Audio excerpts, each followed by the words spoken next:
Ay, no se está grabando.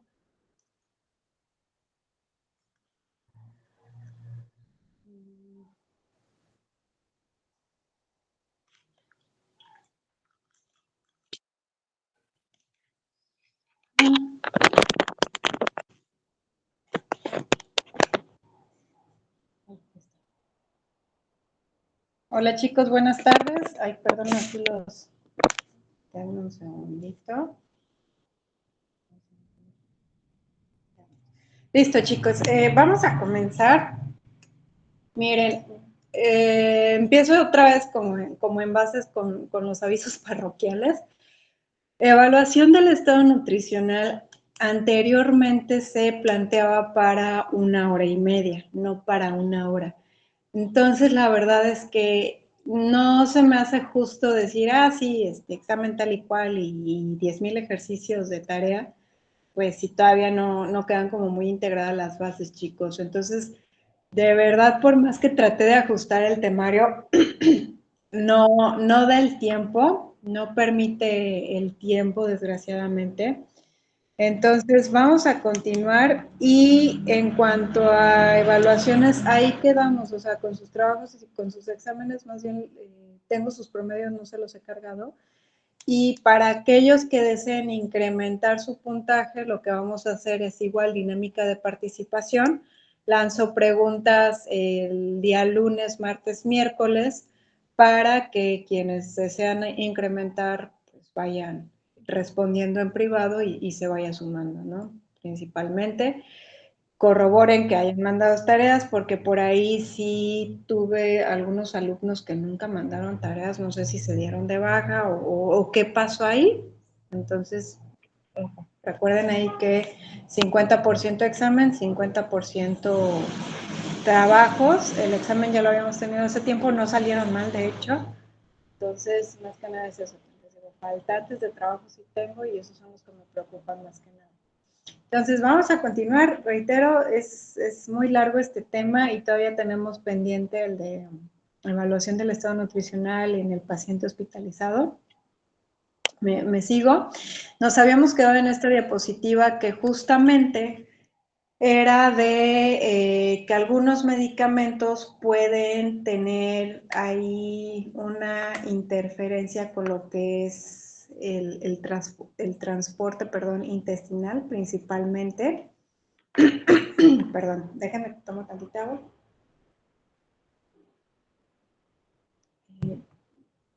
Por ejemplo, aquí tenemos el caso de la colchicina, la sulfalacina, el trimetoprim y la pirimetamina, que pueden interferir en lo que es la absorción de la vitamina B12 y B9. En cuanto al metabolismo de los nutrimentos, pues aquí finalmente algunos medicamentos pueden incrementar el metabolismo. Entonces, al incrementar el metabolismo nos va a llevar invariablemente a que los requerimientos se aumenten.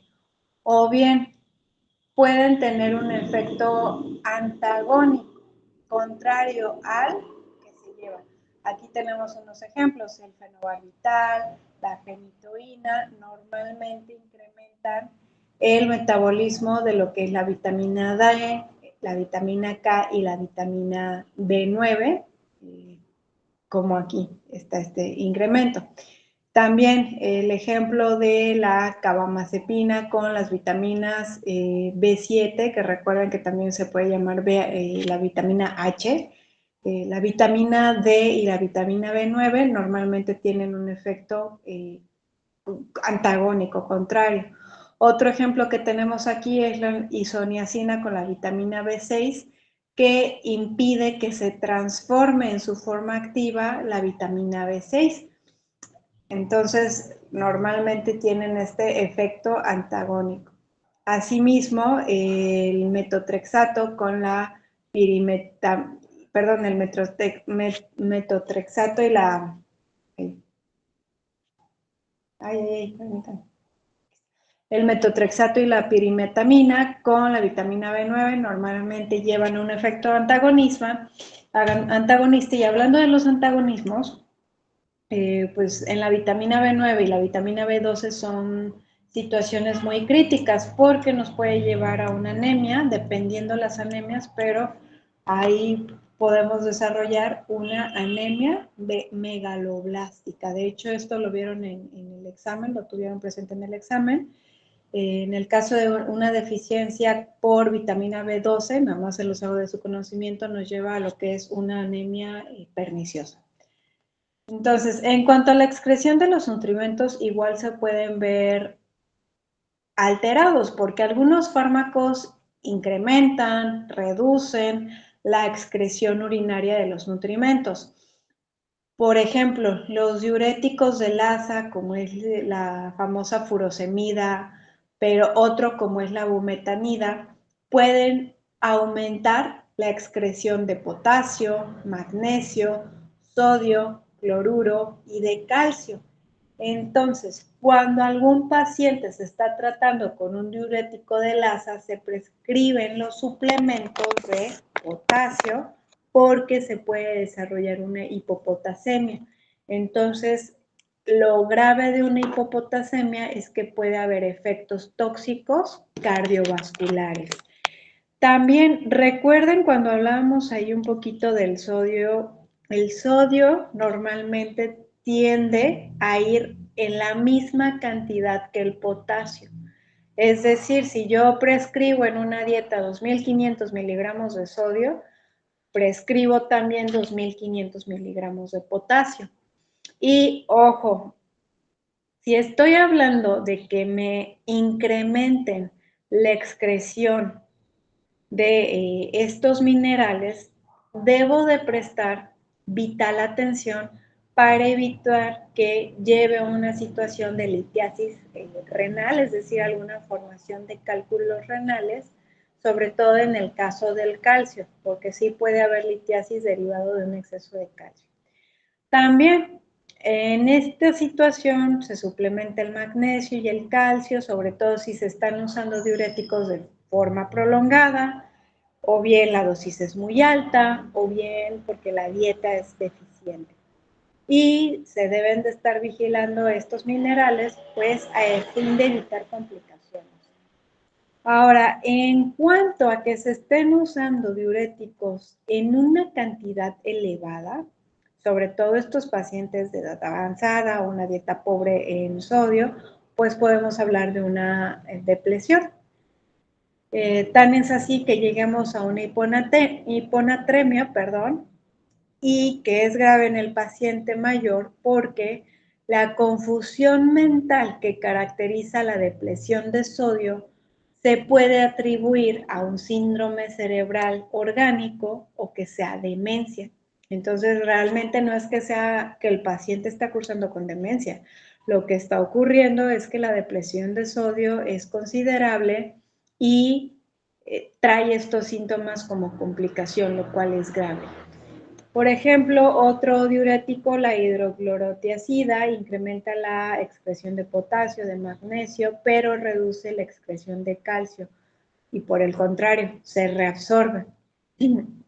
Entonces, son situaciones que podemos estar revisando. Y otros diuréticos, por ejemplo, la espironolactona, o el triamtereno, normalmente aumentan la excreción de sodio, cloruro, de calcio y por el contrario el potasio se mantenga y pase lo contrario, ¿no? Tenga demasiado potasio y me lleve a una complicación pues considerable.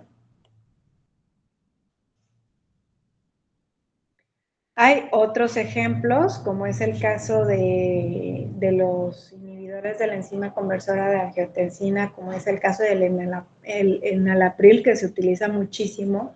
Normalmente reduce la excreción de potasio, por lo que puede llevar a que se aumente. Y la asociación de un diurético ahorrador de potasio y un inhibidor de la ECA, pues, ¿qué creen que va a pasar? Va a haber una hiperpotasemia. Entonces, puede traer igual síntomas neuronales.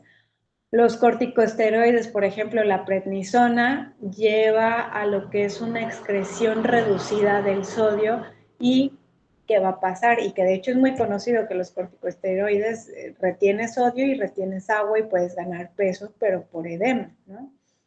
También en tratamientos prolongados con corticosteroides se suele recomendar la administración de calcios y de suplementos de la vitamina D para evitar problemas de osteoporosis. Y este es un riesgo importante derivado del uso de corticosteroides porque normalmente se elimina mucho calcio en la orina y a su vez se puede inhibir la absorción de calcio. Entonces esto se va a traducir en que mis requerimientos pues realmente quizá no se modificaron, más bien no lo estoy obteniendo adecuadamente y lo estoy perdiendo de forma muy acentuada, que es importante que se esté administrando. Fármacos antipsicóticos, por ejemplo, las fenotiacinas, como es el caso de la clorpromacina, normalmente promueven la excreción de la vitamina B12. Y el problema de la vitamina B12 es que cuando se acaban los depósitos chiquitos que había, muchas veces trae complicaciones neuronales. Ahora, ay, permítanme tantito, es que, a ver. Ahí era broma lo del examen.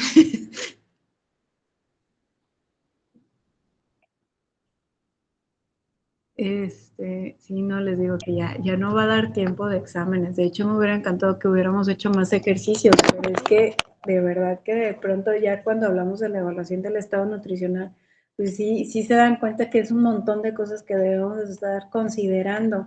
Y créanme, en la consulta es como que estudies y afiances muy bien las bases para que no te demores tantísimo tiempo, porque pues sí, el paciente te da un mundo de información, de verdad, no sabes de pronto eh, cómo pararle o cómo cambiarlo. Entonces, pues sí, nada más ahí el pequeño comercial. Entonces, continuando, también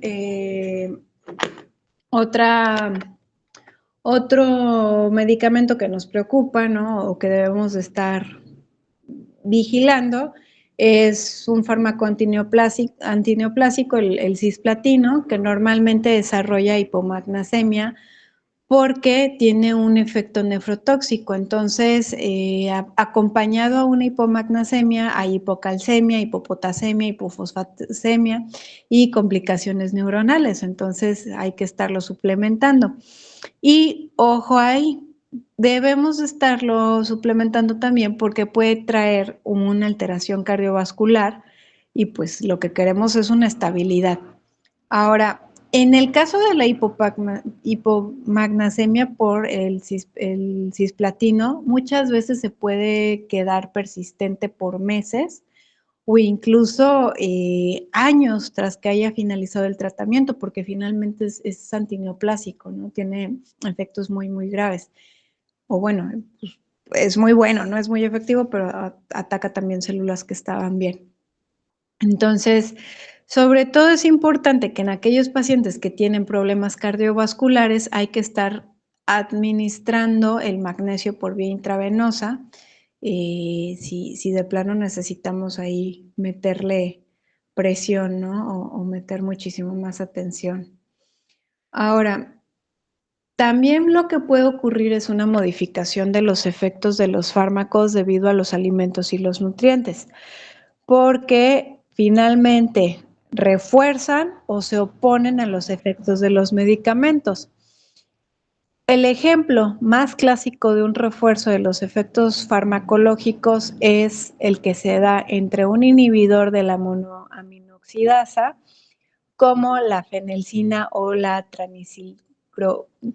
tranilpromina, que es un antidepresivo, y los agentes vasoconstrictores, por ejemplo, la dopamina. También hay otros medicamentos, tal es el caso de los descongestionantes o algunos antidepresivos que tienen el mismo efecto.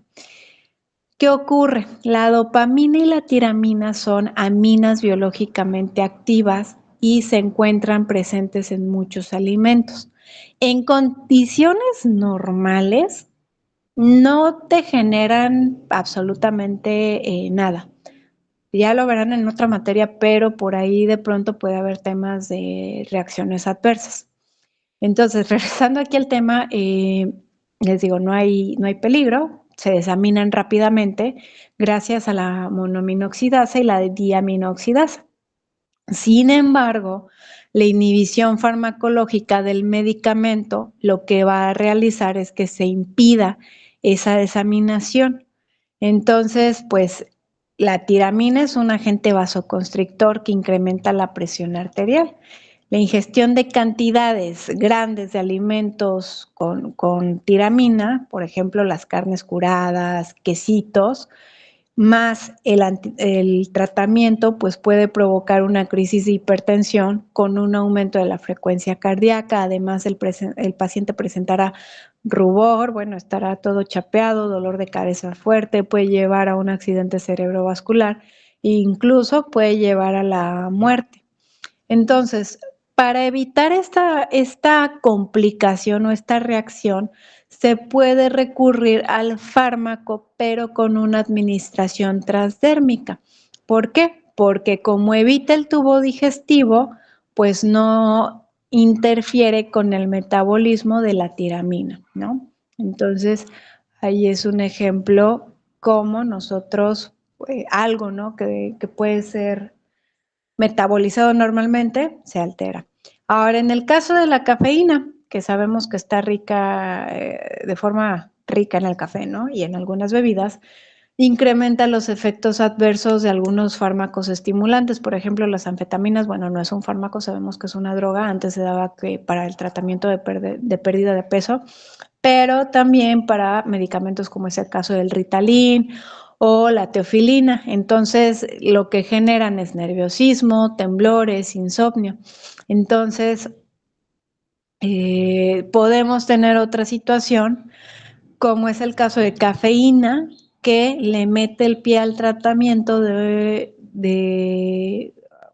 mete el pie a algún tratamiento antiansiolítico, como las benzodiazepinas, como el lorazepam. En lugar de que el paciente se me relaje, se me va a poner todo ansioso. La warfarina, probablemente lo han escuchado, es un anticoagulante oral. Normalmente reduce la producción hepática de 4 factores de la coagulación que dependen de la vitamina K, factores 2, 7, el 9 y el 10, porque inhiben la conversión de la vitamina K en su forma activa. Entonces recuerden que la vitamina K en parte la consumimos en los alimentos, pero en parte también la sintetizamos. Entonces, la warfarina tiene una interacción, ¿no? de naturaleza competitiva con la vitamina K, pues lo que ocurre es o te afecta lo que es el efecto de la vitamina K o te afecta lo que es el efecto del medicamento, lo cual es grave. Y para que el grado de coagulación sea el óptimo, siempre es tener vital ahí atención en lo que es dosis fármaco, ingesta de vitamina K. Entonces, sobre todo, luego que creen que pasan ahora alumnos, ¿no? Se me fue el nombre, los pacientes muchas veces que utilizan este tipo de medicamentos ya son adultos mayores. Agréguenle que a lo mejor no tengan algún cuidador que esté pendiente de ellos, que no les estén preparando los alimentos, que no tengan el asesoramiento adecuado, utilizan estos fármacos, pues imaginen en lo que se puede traducir, ¿no? Una situación grave. ¿Por qué? Por el problema con lo que es la coagulación. Entonces, también tenemos la situación de que lo que es la coenzima Q10, el té verde, el aguacate puedan interferir o, por ejemplo, se potencie el efecto, como es el caso con la cebolla, el ajo, el jengibre, la papaya, el mango, suplementos de vitamina E y la angélica china. Bueno, la angélica china no es algo como de amplia distribución o que lo tengas en todos los alimentos, pero pueden ver que hay alimentos muy comunes, la cebolla, el ajo, la papaya, el mango en la temporada. Ah, perdonen ahí lo del consultar el anexo 1.1. Tengo pendiente mandarles ese listado de todos los medicamentos que generan una interferencia. Entonces, para que la consulten posteriormente. Ahora, en cuanto al alcohol, es bien sabido que el alcohol no se recomienda para nada con la combinación de medicamentos, sin embargo, pues se da mucho, pero en algunos casos da lugar a toxicidad aditiva. Por ejemplo, alcohol más fármacos depresores del sistema nervioso central, como son las benzodiazepinas, el diazepam o los barbitúricos, como el fenobarbital, pueden producir somnolencia, descoordinación, otros signos de depresión del sistema nervioso y que incluso pueden llevar a la muerte. En el caso del tracto intestinal, recuerden que el alcohol generalmente es un agente etiológico de muchas alteraciones, entonces etanol más agentes irritantes de la mucosa, como es el caso del ácido acetilsalicílico o antiinflamatorios no esteroideos como el ibuprofeno, pueden incrementar el riesgo de úlcera y hemorragia digestiva. Entonces, por favor, nunca vayan a mezclar por ahí. Déjenme bajo el ibuprofeno con una cerveza, pues porque nada más les va a doler la panza que ni les quiero contar. También el alcohol no se debe de asociar con otros productos que son hepatotóxicos, o me gustaría cambiar el término, que son principalmente metabolizados y biotransformados por el hígado, ¿no? Como es el caso del paracetamol, que muchas veces se dice no paracetamol con el etanol. También la amiodarona, que es un antiarrítmico, o el metotrexato. También el etanol puede inhibir la glucogenia, sobre todo cuando se consume en ayuno. Y eso es grave porque en algunos casos me puede dar una hipoglucemia si estoy hablando de algún paciente que vive con diabetes y que está en tratamiento con insulina o bien con algún hipoglucemiante oral. Y de hecho, también otro efecto indeseable del alcohol es cuando se asocia con el disulfiram, produce una reacción potencialmente fatal que da por síntomas taquicardia, palpitaciones, sube la presión arterial y pues este disulfiram realmente lo que hace es inhibir la actividad de la aldehído deshidrogenasa, que es la que transforma el alcohol. Entonces, ¿qué pasa? Se acumula. Y supongamos lo siguiente, administro el medicamento y doy alcohol, a los 15 minutos, chicos, no miento, te dan esos síntomas. De hecho, pues pone en peligro la vida, ¿no? Sobre todo si no se selecciona de forma adecuada. Les digo del disulfiram porque normalmente se utiliza para aquellas personas que padecen etilismo crónico, se da el fármaco y pues imagínense, ¿no? Estas pobres personas que están pues finalmente dependiendo del alcohol, los síntomas, las complicaciones y sí puede ser potencialmente mortal. Entonces es importante seleccionarlos de forma cuidadosa y sobre todo porque de verdad, créanme, pues el tratar con un familiar o un paciente que vive con etilismo crónico de pronto sí es un tanto desesperante, ¿no? Yo lo comprendo, pero sí no hay que ser como tan aventados, no hay que hacerle caso a la vecina o a la tía que te dice ponle el disulfiram y ya queda. También puede haber efectos indeseables, como es el caso del metronidazol, que es un desparasitante, o también cuando lo mezclen con algún hipoglucemiante o algún antineoplásico. ¿Por qué? Porque puede haber reacciones similares a las del disulfiram que les estoy mencionando, ¿no? El rubor, el dolor de la cabeza, las náuseas.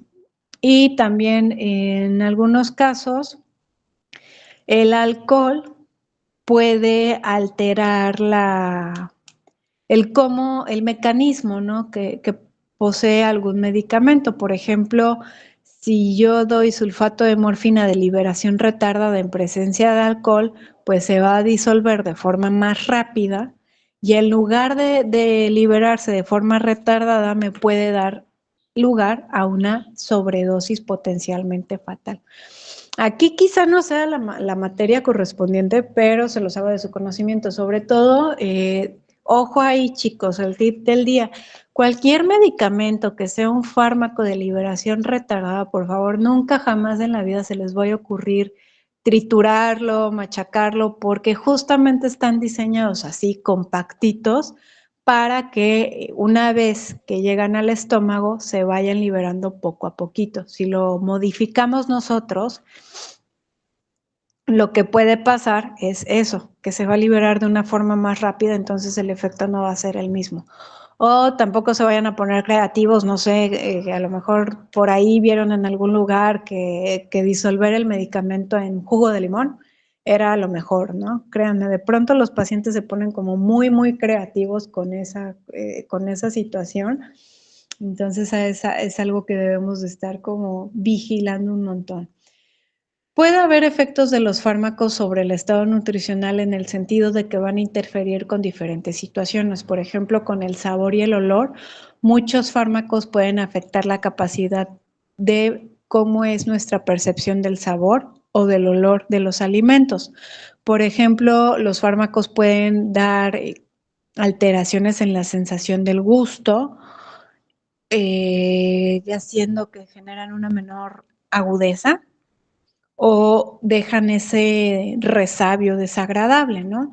Entonces, pueden afectar la ingesta de los alimentos. Es posible que sea derivado a que afectan las células gustativas, ¿no? O bien porque interfieren en los mecanismos de transducción en el interior de las células, ¿no? Entonces, por cualquier situación. Por ejemplo, el captopril, el cisplatino, la fenitoína, muchas veces lo que generan es disgeusia, es alteración del gusto, ¿no? Principalmente. Ahora, no es la única situación. Si además el paciente tiene un déficit de zinc, puede alterar el sentido del gusto. Entonces, pongamos esto en un escenario fatalista. El paciente que tiene cáncer, que además está en tratamiento con cisplatino y tiene una dieta pobre en zinc, pues imagínense, ¿no? Realmente los alimentos no le van a pasar porque le van a saber muy diferente. El captopril puede llegar a generar un sabor en los alimentos, te puede dar una nota metálica o salada, o bien puede generar la pérdida de las sensaciones gustativas. Algunos antibióticos, por ejemplo, la claritromicina se excreta en la saliva, entonces deja un saborcito como amargoso, ¿no? Sobre todo mientras estamos en el tratamiento. Y también en el caso de los pacientes que usan esoplicona, que es ay, se me fue el nombre,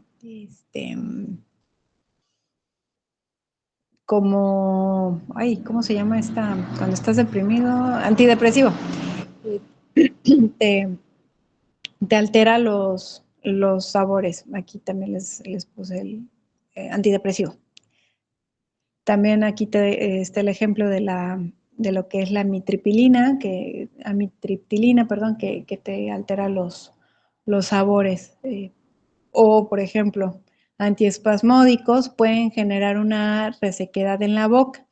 Entonces, aquí va muy de la mano porque si por un lado nos inhibe lo que es la secreción de saliva, pues eso por sí solito va a traer diferentes alteraciones. Se pueden inflamar las membranas mucosas, además me puede doler, ¿no? Que incluso puedo dejar de comer o beber por esas molestias. En algunos casos, pues hay otros medicamentos también antineoplásicos que me pueden llevar a alteraciones como estas que están de relación a lo que es la sequedad de la boca. Sin embargo, reitero, en la tablita que les compartiré están como todos contenidos. Hay fármacos que me pueden llevar a alteraciones en lo que es la parte a la parte digestiva, perdón, como que el alendronato, se los decía la clase pasada, que se utilizan normalmente para la osteoporosis, no se recomienda en aquellos pacientes que no se puedan sostener sentaditos en una posición erguida 30 minutos después de su ingestión porque pueden generar esofagitis. También los antiinflamatorios no esteroideos, como el caso del ibuprofeno o el ácido acetil salicílico, pueden provocar irritación estomacal, pueden dar dispepsia, gastritis, úlceras, hemorragias y en algunos casos, pues sí, llevarnos al hospital por las molestias tan indeseables. También hay otros medicamentos que son inhibidores selectivos de la recaptación de serotonina que pueden irritar la mucosa gástrica. Y sobre todo, tan es así el daño que pueden llevar a hemorragias, sobre todo si yo combino, ¿no? Ahorita que les decía de los AINES, con estos inhibidores selectivos, pues el riesgo es aún mayor. También todos los antineoplásicos en general dan náuseas muy intensas y vómitos. Entonces, el problema es que en algunos casos pueden durar hasta una semana que me requieran hospitalización. Entonces, pues ahí, imagínense, aquí no todos ya han llevado materias como anatomofisiología o fisiopatología de las alteraciones digestivas, pero las células del epitelio intestinal son unas de las que tienen un recambio más rápido del cuerpo. No puedo decir lo mismo, por ejemplo, de los eritrocitos que tienen una vida de 120 días. Las vellosidades intestinales tienen una semivida de 3 a 5 días. Entonces, imaginen estos pacientes con cáncer que están con tratamientos antineoplásicos, que tienen efectos fuertes, me llevan a vómitos muy fuertes, que de pronto no deseen consumir alimentos y que además sus vellosidades están cambiando, pues obviamente va a afectar la integridad intestinal y se va a traducir en qué? En un peor estado nutricional, me va a llevar a una malnutrición. ¿Por qué? Por una ingestión insuficiente de los nutrimentos y se va a traducir posteriormente en una desnutrición, ¿no? Entonces, además, hablando de las náuseas y los vómitos, recuerden que normalmente, si no se controla, puede haber una deshidratación o un desequilibrio hidroelectrolítico, lo cual puede ser todavía más grave. Entonces, pues es aparte a la sumatoria de lo que es la enfermedad, ¿no? Ahorita que les ponía el ejemplo del cáncer, pues el cáncer por sí solito me puede llevar a la caquexia cancerosa. Entonces ya son situaciones que de verdad pueden irse agravando, agravando, agravando. Denme un segundito para tomar rápido agua.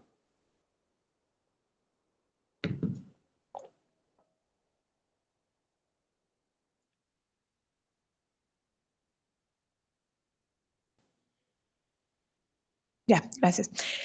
También existen otros medicamentos, por ejemplo, a ver, aquí ya les puse, los estupefacientes, estos que están, bueno, es que no me hace caso el mouse, está muy lento.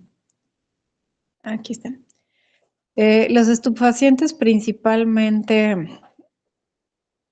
como, como la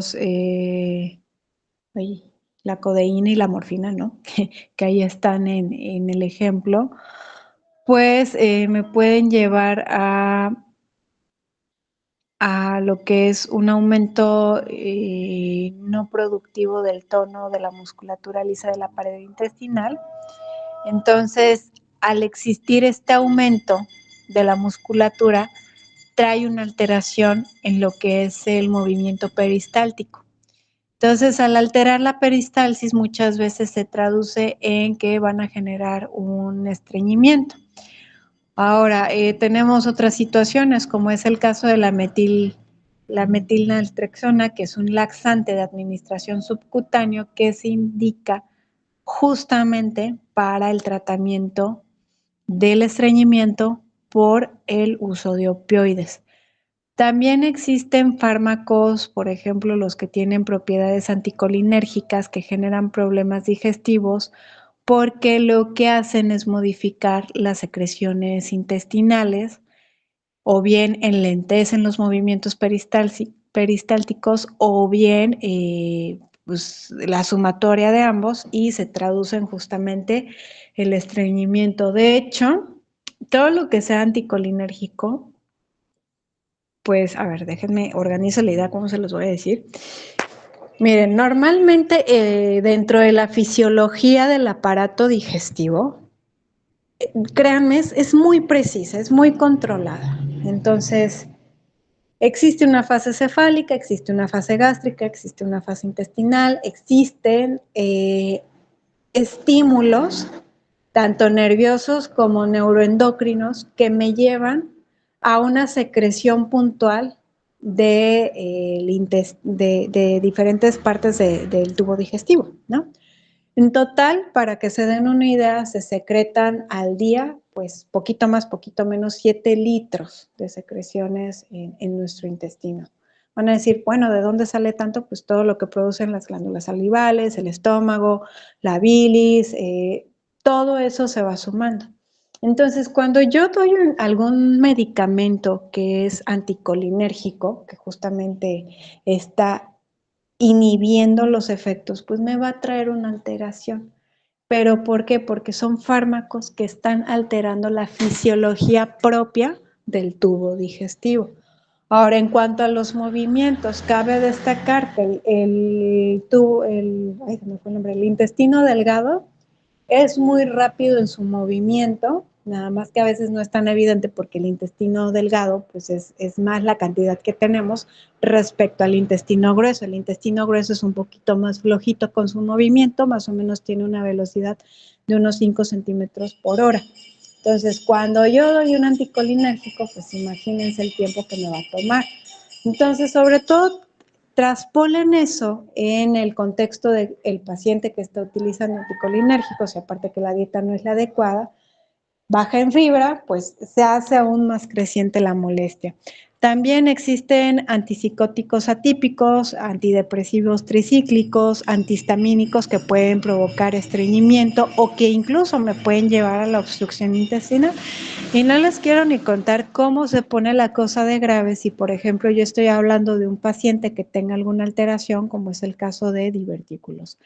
Entonces, todos este tipo de pacientes deben de ser tratados con fármacos que se van a estar vigilando, ¿no? Principalmente, y se va a estar vigilando el estado de la hidratación. Ahora, lo cierto es que también algunos fármacos se usan para inhibir enzimas intestinales. Por ejemplo, los inhibidores de la alfa-glucosidasa, como la acarbosa y el miglitol, que se usan para el tratamiento de la diabetes. Entonces, estos medicamentos lo que hacen es que van a inducir a una elevación más lenta de la glucosa y menos intensas. Entonces, no se dan como estos picos, ¿no? de la glucosa después de los alimentos.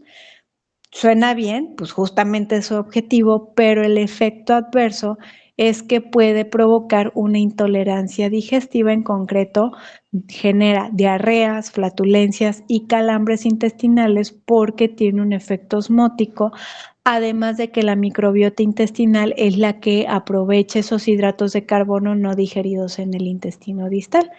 Entonces, vamos a ponernos fatalistas, pues en un paciente, diabetes, larga evolución, datos de neuropatías, aparte que está en tratamiento, de pronto me puede llevar a alteraciones en el movimiento intestinal habitual, me puede llevar a una gastroparesia.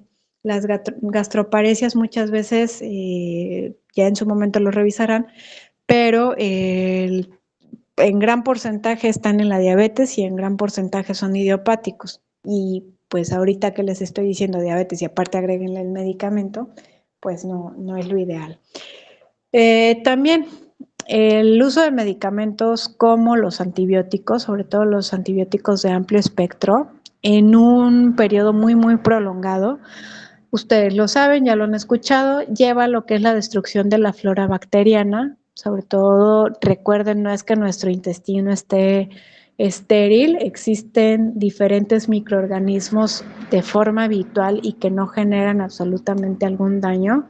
son microorganismos comensales, tenemos huéspedes que algunos nos dan beneficios, algunos nada más están ahí de oquis, pero pues con los antibióticos muchas veces erradican todo. El problema es que puede existir flora intestinal oportunista resistente al antibiótico que crece y como ya le quitaron los competidores y gracias al antibacteriano, pues va a tener ventaja. Un ejemplo de esta situación es el Clostridium. Ojo ahí, Clostridium hay muchísimos, pero a nivel hospitalario el que se menciona muchísimo es Clostridium difficile, que es un agente causal de una enfermedad, un proceso a nivel de colon, que genera colitis pseudomembranosa, que genera una diarrea amarillenta, dolor muy intenso y que si no está bien vigilada puede conducir a la muerte o bueno, te puede dar complicaciones muy graves. Sobre todo aquí les voy a poner el ejemplo del paciente que está inmunocomprometido, tratamientos muy prolongados con antibióticos, es habitual hablar de Clostridium difficile.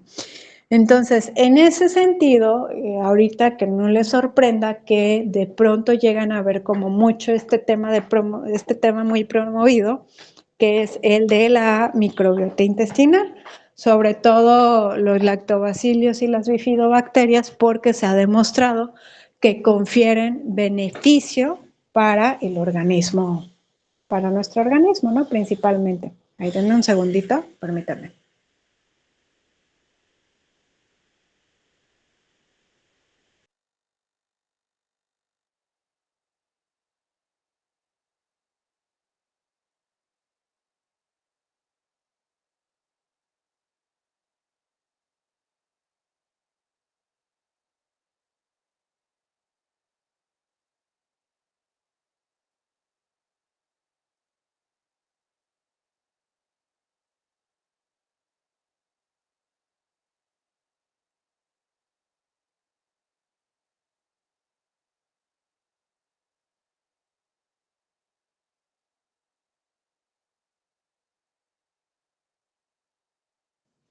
Perdón.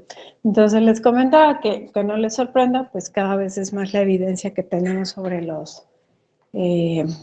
este tipo de microorganismos, parte de la microbiota, y también por ello cada vez es mayor la recomendación del consumo de los pre y probióticos, que igual lo revisarán en diferentes materias.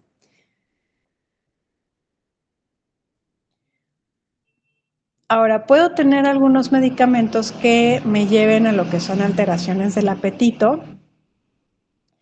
Por ejemplo, aquí lo quiero decir principalmente por la situación donde, me la voy a saltar, ¿no? Principalmente por la situación de que el paciente no quiera comer, como es el caso de cáncer, ¿no? En esos casos se puede dar un estimulante, pero bueno, ahorita me regreso. Entonces, antes se utilizaba la dextroanfetamina, les decía que se utilizaba para lo que era la pérdida de peso porque es un estimulante que normalmente suprime el apetito. Actualmente pues ya se retiró, ¿no? Y la mayor parte de los estimulantes del sistema nervioso central, como son las mezclas de anfetaminas o el metilfenidato, suprimen el apetito o bien causan anorexia. Entonces se utilizan este tipo de fármacos para el tratamiento del trastorno por déficit de atención e hiperactividad y pueden generar disminución, ¿no?, en el apetito, lo cual se puede traducir en una pérdida de peso y un retraso en el crecimiento, lo cual es algo que no deseamos en niños.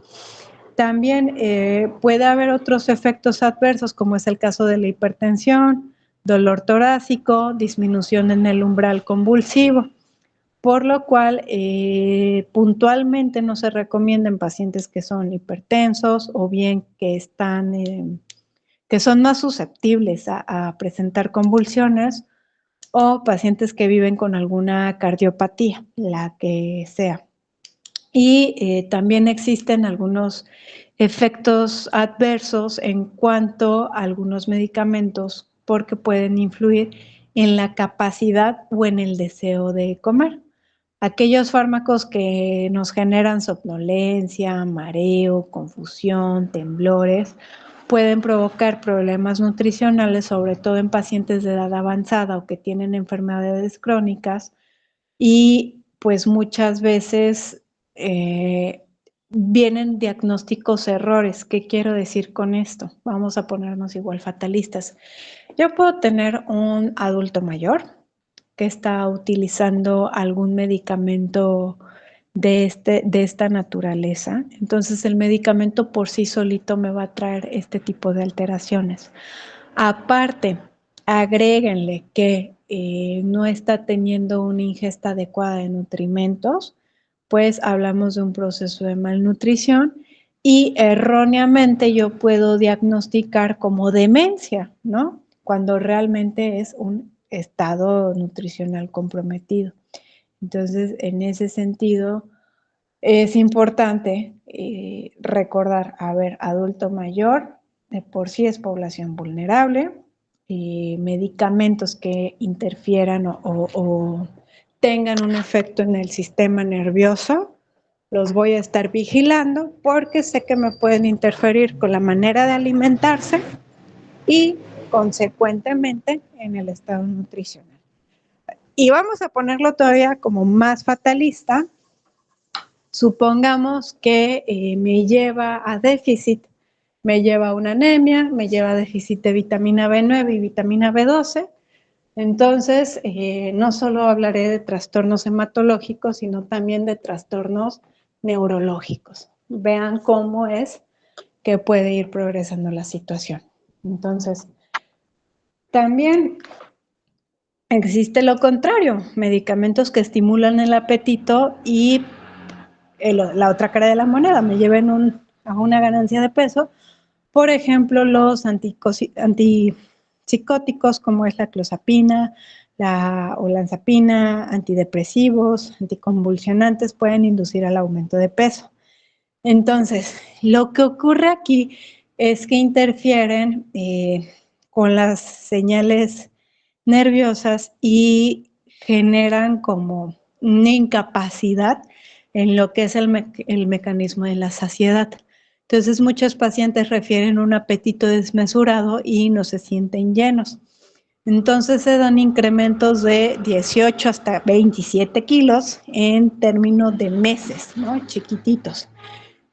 Otros que también nos pueden llevar a ganancia de peso desmesurada, pues son los corticoides, muy conocido el efecto.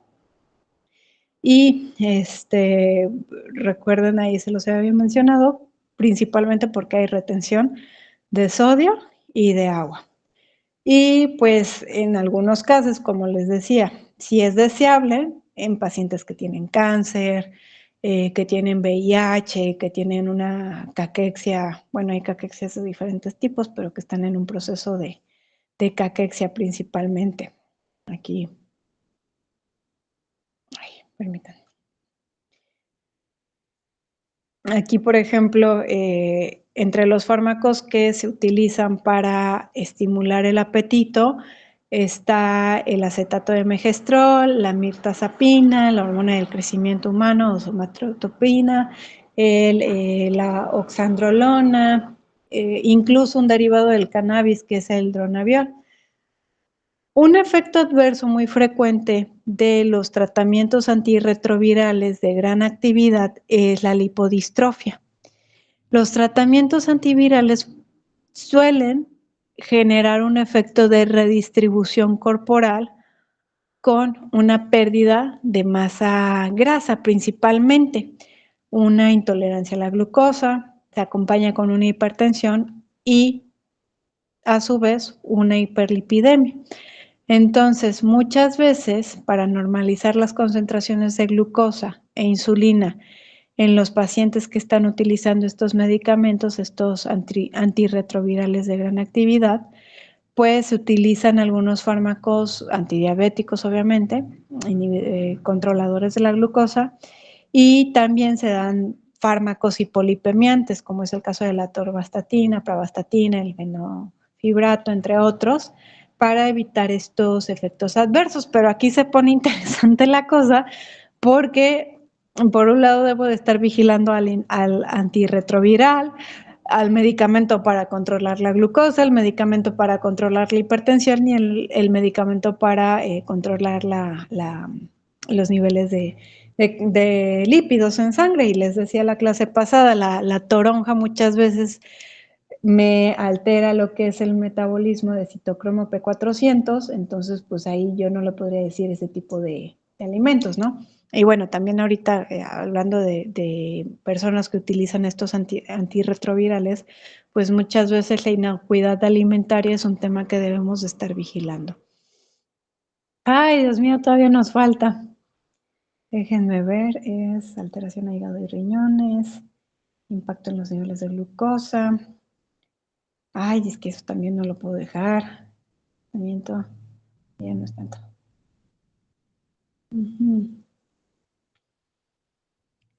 Ok, que no cunde el pánico.